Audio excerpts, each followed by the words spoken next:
Grotas yra vienas iš 6 šuniukų Lietuvoje testuotų kaniterapiniam užsiėmimams ir jisai dalyvauja edukacinėse užsiėmimuose su vaikais.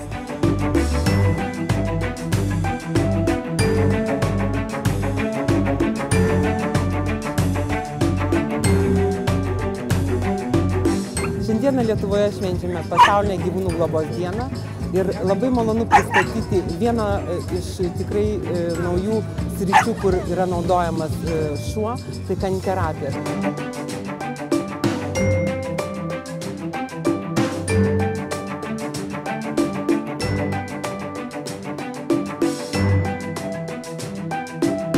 Kaniterapija tai yra alternatyvus arba pagalbinis gydymo metodas, kurios metu naudojamas šuo kaip motivatorius, siekiant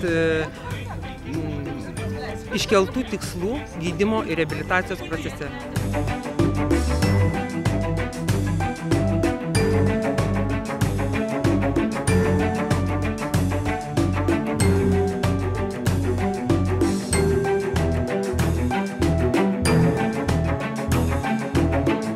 Kaniterapijos užsiėmimus išbandė jau 19 SOS vaikų kaimo vaikų. Pats buvau liudininkas, dalyvau tuose užsiėmimuose ir rezultatai yra tikrai neįtikėtini. Galbūt žmogui nežinančiam atrodys, kad tai yra paprasta, kad vaikas ruošia namų darbus, kad sutelkia dėmesį, kad įveikia savo baimės, gali prieiti prie gyvūno, jį apsikabinti, gali atsistoti prieš kamerą ir papasakoti apie gyvūnus.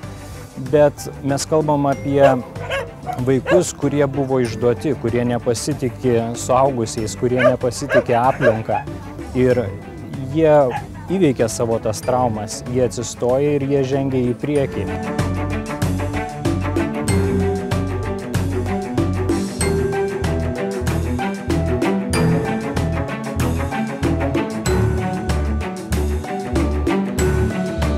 Taigi, kad specializuotose užsiėmimuose su vaikais galėtų dirbti šuo, tai pirmiausia, jisai turi būti socializuotas ir socialus.